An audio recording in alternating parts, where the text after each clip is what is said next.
Welcome to Get Paid for Your Pad, the definitive show on Airbnb hosting, featuring the best advice on how to maximize profits from your Airbnb listing, as well as real-life experiences from Airbnb hosts all over the world. Welcome. We are your hosts, Josefa Kapadia and Jasper Rivers. Get paid for your pad. Get paid for your pad. Get paid for your pad. Get paid for your pad. Get paid for your pad. Get paid for your pad. Welcome to episode 248 of Get Paid for Your Pad.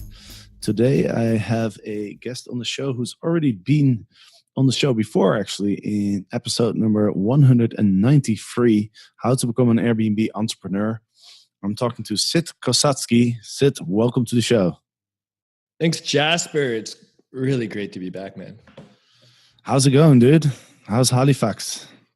Amazing. It's really hot and humid right in the middle of summer. It's the beginning of August here, but it's beautiful. Tourism season's booming and lots of guests coming in. Got about a 98% occupancy all around. It's phenomenal. That's awesome. Yeah, so the reason why I wanted to talk to Sid again is back in October 2017, he only had a couple Airbnb listings, but he was working on some really good systems in place to scale his business. He started his own cleaning company because basically to help him with cleaning his apartments.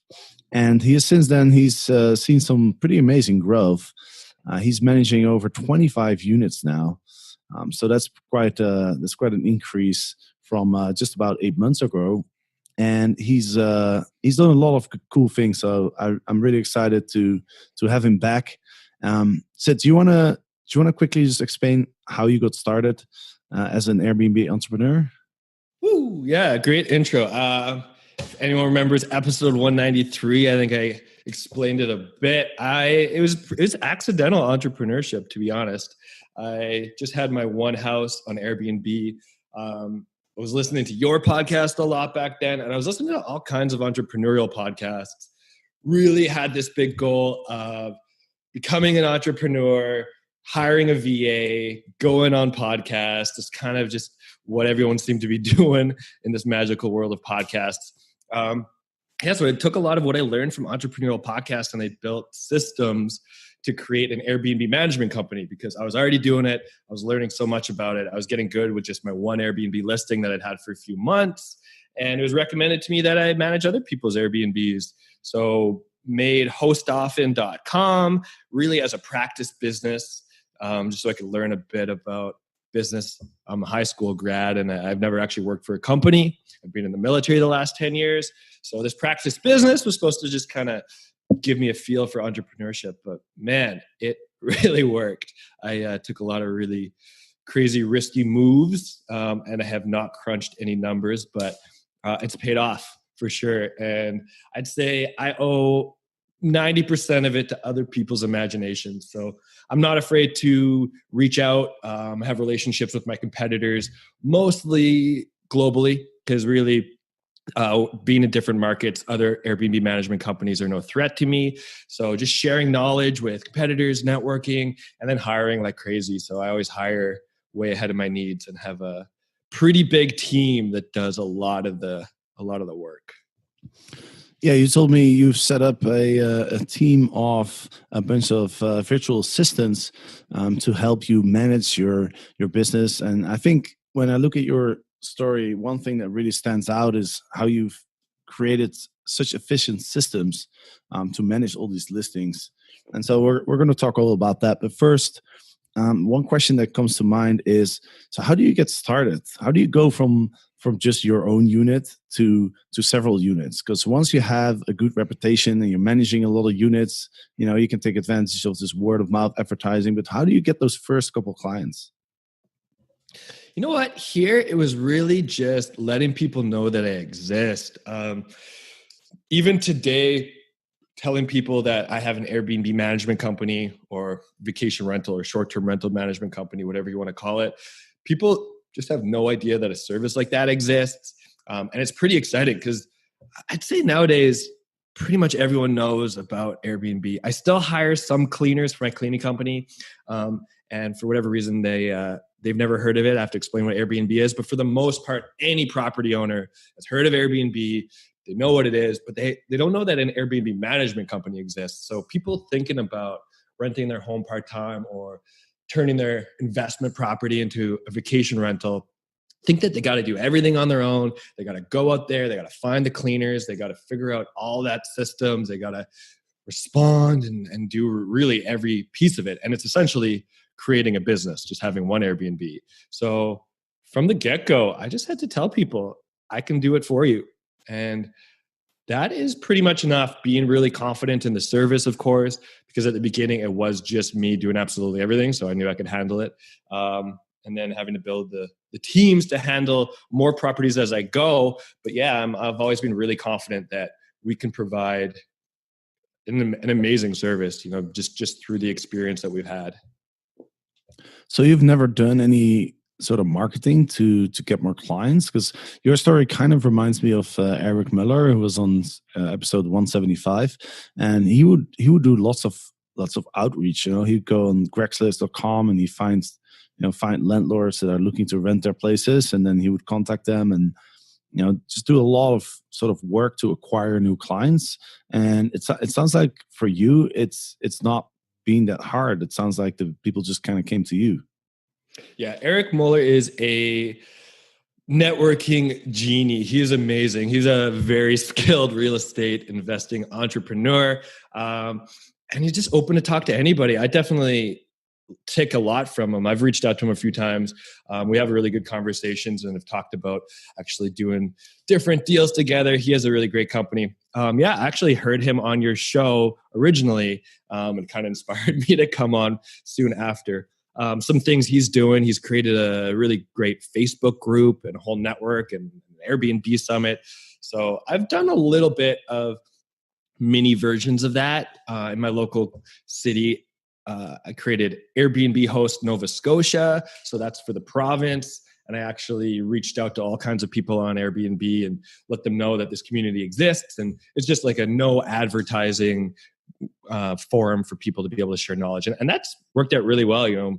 30% of the hosts in Nova Scotia at least are in that group. So that kind of helped establish me as, I guess, a bit of an authority on Airbnb here. And then really for me, a lot of networking has let me grow faster than I need to, because at the start, and up until recently, I was the one who had to onboard all the clients, have the customer relations. So I could only take on so many properties at once. Now, as I'm scaling, I am starting to do the more traditional marketing. I'd say coming on this podcast right now is obviously a form of marketing, but doing SEO and Facebook ads, and I've spoken at some investor events for other real estate investors, all that kind of stuff definitely helps spread the word. So let's talk about the VAs that you've hired, because I've hired a lot of VAs in my in my entrepreneurial journey in the last 8 years, and from my experience, it's pretty hard to find a good VA. I've tried all different things, like go on Upwork. I've gone through companies that provide VAs. I've reached out to people that work for my friends. I've tried all sorts of ways, and I always find it challenging because you're looking for someone who's affordable and does a good job, and those things tend to not go hand in hand. Like, my experience is, if you hire somebody who doesn't charge very much, then generally you end up spending quite a lot of time like managing or correcting the work. And then if you hire somebody who does a really good job, you generally have to pay a lot more. So can you talk about what are the ways to find the good VAs? And then also, one question that I have for you is, do you pay them per hour or per assignment? Because that's another thing I've been struggling with. Good questions. I gotta say, you get what you pay for. So off the bat, I started hiring from Fiverr. I think I'd maybe just hired my first VA last time I was on the show. And you get what you pay for financially, but also with your time. So that's what even to this day really struggle with is giving people the time they need. So you can actually get really affordable VAs. All you have to do is put the time in to help them grow. And maybe a little bit sidetracking here, but one way I've really figured out how to maximize my time is by creating video tutorials. So do that. If you're going to hire a VA, it's probably not going to be the last VA you hire. So day one, or even before you hire your VA, create videos that outline exactly what you need them to do. It's going to save you so much time. Don't write long emails or process manuals. Videos are amazing. I use loom.com. It's a free screen sharing video tutorial app. So hiring from Fiverr, hiring from Upwork later on, I did have some struggles with VAs. It was hard to get people to really do what I really expected from them. And I was only expecting maybe 70, 80% of what I would be doing, but that still requires a lot of training. So pretty soon in, I decided I'd spend money instead of time and hired a virtual assistant management company that specializes in cleaning. And the thing is, they had cleaning companies themselves. They used the same software that I was using for my cleaning company. So I thought, these guys are specialists. I'm going to actually get a lot of cleaning systems from them. Their VAs are trained to run the company. Boom, I can just get hands off, have this VA come in, do pretty much all of the work that I don't want to do. What I found though was it still required a ton of my time. She wasn't getting the training that she should have from them, and they were doing zero supervision. And they kind of changed their model partway through and told me, oh, you know what? We're actually not a VA management company. We are just a recruiting company, and we'll just give you VAs, and then we'll guarantee that they'll do work for you, but we're not going to manage them for you. But then that even changed again, and they weren't really overseeing them. So I realized a few months in, I realized pretty late actually that they weren't really doing much of anything besides finding me the VA. And I thought that was actually a pretty hard job to do. You know, where do they find these decent VAs? So I ended up creating my own hiring ad, and it was just, you know, a paragraph of exactly what I was looking for, kind of pieced together things from other people I saw.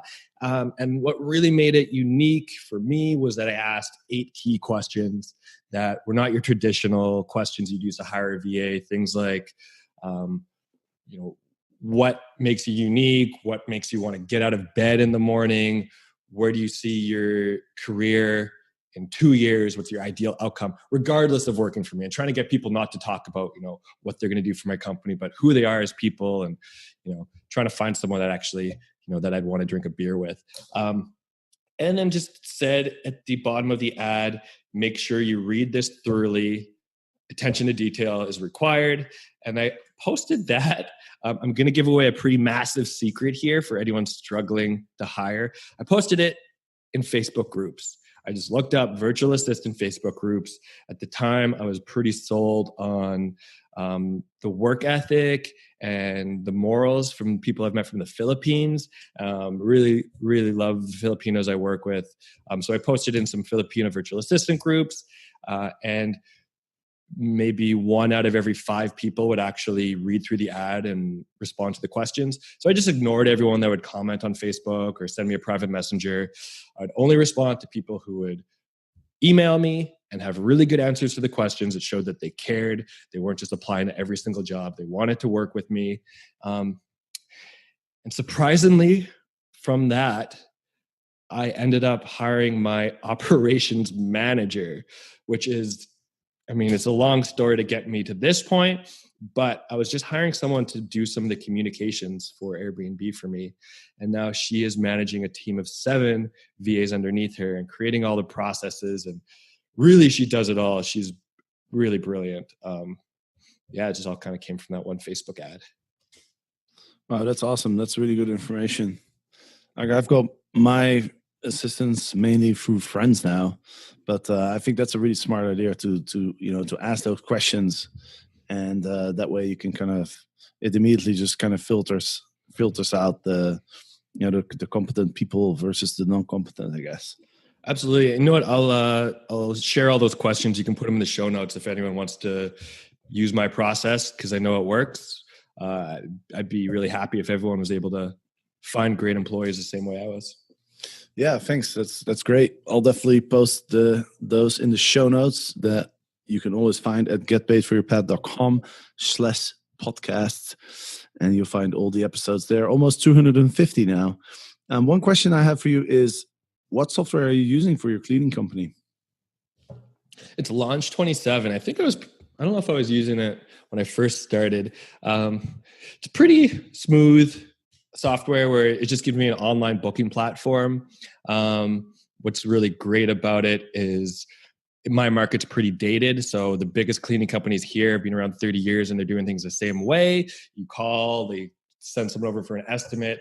But it actually took me 7 months from actually creating the cleaning company before I was number one spot on Google for cleaning companies Halifax. Not every time, but I'm always top 3 spots.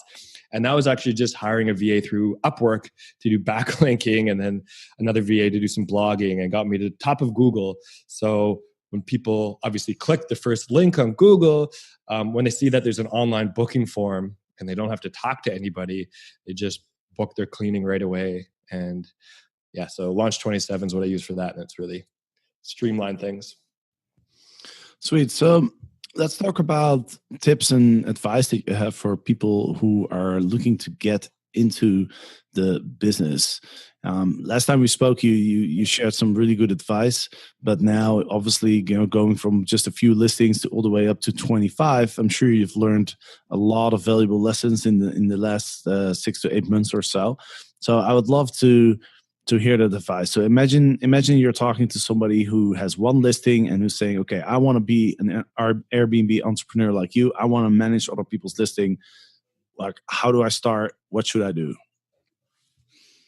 For anyone who wants to be an entrepreneur, from experience, I could say just do it right now. Just do it. I never wrote a business plan. I did not crunch the numbers. I actually just went out and maxed a whole bunch of credit cards all at once and did it. From talking to all kinds of other investors who've gone to school and are trying to, become a real estate investing entrepreneur or a management company. I find people really get analysis paralysis, really going through the numbers and never actually pulling the trigger. So step one is just do it now. It doesn't really matter how you do it. As long as you're taking action every single day, you're going to do something. It's when you give up or you don't learn from your mistakes and grow, or if you never try at all, that's when you're going to fail. But if you are wanting to scale up from one into a management company, well, first, you probably already know if your market is the right market to do it or not.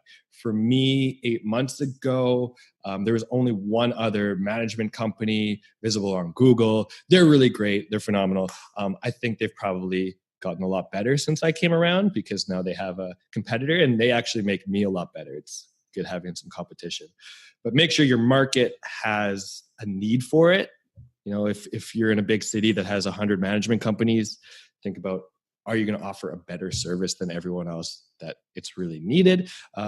For here in Halifax, the amount of Airbnbs have doubled in the last year. So I probably wouldn't start my company here now. And then make sure that you really have the time to do it. So I was doing all of the communications myself at the start. I really loved it. You can do 1, 2, 3 properties, no problem, and give a really excellent service. I don't know what happens with scaling, but all of a sudden, all kinds of issues seem to come up every day. Cleaners not showing up, guests getting locked out in the middle of the night. So once you start getting a few properties, you need someone to take over the communications. You're not going to really be able to run the business properly. So as we were talking about before, hiring VAs, I hired call centers. When I first started, I scaled by using the master lease model. I went out and rented 5 places all at once. And as soon as I did that, I hired a pretty well-known property management software customer service, and they charged 5% of revenue. And they were not really doing what I needed them to. I spent a month using them, and multiple times a day, I'd be messaging back and forth with my customer service rep, asking them why they were asking certain questions. Like they'd ask people's age, which is discriminatory, and they wouldn't respond sometimes for 2 days. And it ended up being more time consuming to manage their company than to have just done it myself. So it was at the end of that process that I hired Cindy, who is my amazing operations manager, who's really helped me scale. And since then, I just only do everything in-house. I don't use any other companies. I've found that most entrepreneurs like myself are just making things up as they go. So if you are hardworking, you could probably do a better job than most companies out there. But yeah, make sure you have your system set up. Don't promise people a service you can't deliver. So I offer 24/7 communication, which requires me to have at least 6 or 7 full-time virtual assistants on all the time so we can operate around the clock. But if you are just going to be doing it yourself for the first few properties, you got to let your clients know that there will be no one answering the phones in the middle of the night if you're trying to get some sleep. But yeah, that's kind of like the basics to get started. Is you're really going to need to build that team. At the start, you don't really need to do any advertising. Just go out there and start networking. I never really went to many networking events myself. I kind of reached out to people on LinkedIn and formed my own connections. Just kind of like we were talking about before the show, Jasper, you just reach out to your other connected friends and they introduce you to someone and you introduce them, and it just kind of keep paying it forward. So I found that networking events, I never really went to many, are a little bit exhausting, but forming real relationships is very helpful. And if you are in a market where there aren't many other management companies, well, that's really great, because the relationships that you build, if you have a good product to offer them, they're going to be your brand ambassadors. They'll be your salespeople. So a lot of the clients that we get coming in are through word of mouth from just people who spread the word. You know, if anyone mentions Airbnb, a lot of people I've met will tell them about HostOften. And all of our clients actually have been spreading the word for us. Our clients are our best brand ambassadors. So they're actually helping us grow pretty much as fast as we'd like right now. And I've noticed on your website, so your website is for people who have a property and they want you to manage it, but people can also actually book those properties on your website, right?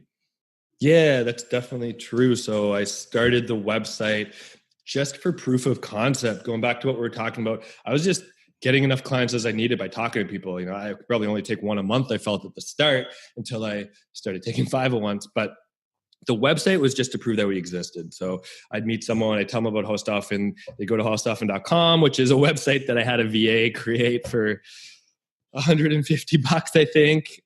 They chose that price, not me. I swear, I'm not cheap. But yeah, it's just so people knew that we're a real company. Now I'm actually starting to beef it up to actually attract more clients. That's what we need to do more than anything, is attract clients. We have really no trouble getting guests through Airbnb.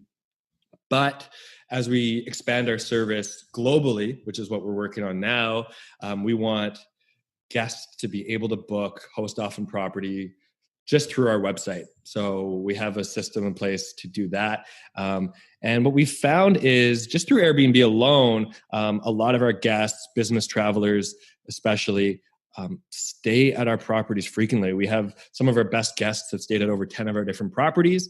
So realize that brand loyalty, and for these guests who are traveling across the world, we want to give them HostOften properties everywhere in the world. So talking about brand ambassadors, now it's kind of a program we're spreading worldwide, where all of our VAs and travelers and the people we work with, we've kind of given them tools to help spread the word about HostOften in other cities that we want to set up properties, and then give them referral fees to help bring in great clients. And how do you manage all these listings? For example, do you have one account on Airbnb? Are all the listings under one account, or do you use your clients' accounts? How does that work? I found that using our own account works a lot better, especially now, August 1st, yesterday, Airbnb co-host price splitting just disappeared. I'm sure a lot of people are already aware of that. So that means that the funds are all going to go to the primary account holder. So in our case, as the management company, it makes sense for it all to come to our account. and that lets us pay out our clients appropriately after and keep some consistency there. We found that having the management company create the account is the ideal way to go. The only reason you wouldn't want to do that, I think, is if you're taking a really low-end property and you're worried that it would get bad reviews. And I'd say that's no way to operate. You should not take any properties that don't meet your standards. But we're using my original Airbnb account. So I've trained all my VAs with all kinds of templates to use the same form of speech that I would use. So they will operate under my account as Sid. It's not as HostOften. We don't use any automatic messages either. I think that's really important. We've trialed them. But yeah, all the VAs will kind of talk to people on my behalf through our account. If people text message, it goes through an app to whichever virtual assistant is on duty. And then if people call us, then it'll actually go to the VA who will answer and tell them that my assistant is answering on my behalf. What are some of the tools that you use to use all those systems, like the app that when people send messages and stuff? That sounds pretty interesting. Yeah, that's called Grasshopper app. It's pretty good. It struggles a little bit internationally. So it's just a phone forwarding app. There's heaps of them. You also use Ring Central for the cleaning company. And what it does is just gives you a local number, so a Halifax number. And when people text it or call it, it'll actually go to everybody who has the app. So my VAs get to work from home with their kids and are on the computer, and they'll get the calls and the texts come right up on their computer. Same with any Airbnb messages or anything like that, just pops up on their computer. Big tool that we use are actually the G Suites tools. So Google Drive. You were talking about systems earlier. I think last time I was on the show, I was talking about creating systems for myself for productivity, but with no business background, I really had no idea what business systems looked like until it was almost too late. So now we're really struggling. Well, last few months, we struggled kind of building the systems after the fact. And as far as systems goes, I'm talking about written, audio, and video systems. So documenting absolutely all of our processes, all of the scripts that the team uses and who they contact if a window's broken or if toilet paper runs out, and pretty much everything about posting ads to really just standard protocols. So absolutely everything now is recorded in systems, and with Google Drive, we can just really keep building them as we go. And so people can always refer to them and see what changes. Besides that, I'd say we use maybe 30 more softwares. I mean, just for financials, we use QuickBooks, Pluto, WagePoint. For time tracking, we're using T-Sheets. For the cleaners locally, as well as Time Doctor for the VAs. We use Trello as a project management software. Price Labs helps us with pricing. So I'm not going to list all of our softwares, but Price Labs we actually started using fairly recently. And that helps automatically adjust the prices across all of our listings every day. And even while we use Price Labs to adjust our pricing, we still have somebody go in at least once, if not twice per day, and manually adjust the pricing, which is what we've always done. It's just a kind of competitive edge and should be pretty obvious for any management company. You want to make the maximum amount of money for your clients. So right away, if someone gives us their Airbnb property, we're probably going to be able to make them, an extra 50% more, sometimes even twice as much money with our management fee. And that's just from maximizing their average daily rate. So making sure the place is always booked. So if we're booking for $300 a month ahead, tonight we might lower it to $80 just to make sure it's filling up. So Price Labs helps supplement that. But for now, there hasn't been any perfect software across the board, which is why we have such a large team of real people. And also, what are you charging? We charge typically 25% of revenue. And so that is in our local market, Halifax. If we need any clients here, it'll be 25% of revenue to do absolutely everything from setting up the listing and taking photography and all of the coaching along the way to really taking over and offering, like I said, the 24/7 communication. And I'm not going to go into all of the services. I'm pretty sure everyone provides the same services, or at least they should. But locally, we also provide really robust property management services, which is something we had to learn as we go. And that is everything from obviously the cleaning turnovers to, lawn care and getting maintenance down if need be, making sure that, the cable company is called if there's any issues and all of that kind of stuff. And now locally, we started running another model where we, like I said earlier, want to maximize our clients' profitability.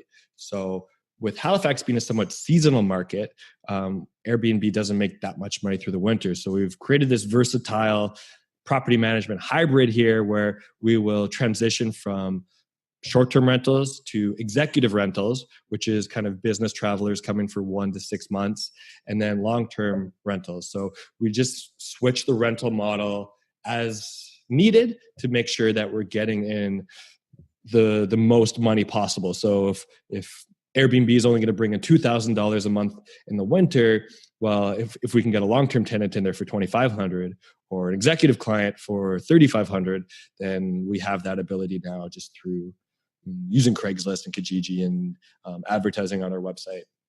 But what we are really excited about is expanding globally. So like I talked about before, our virtual team is pretty much all over the world. They're phenomenal. We have people in Kenya, Nigeria, Philippines, Colombia, Guatemala, US, Canada, obviously. And our big management team, a lot of them is in Colombia. So we are now having our virtual team be our brand ambassadors and help get us more clients in their home countries.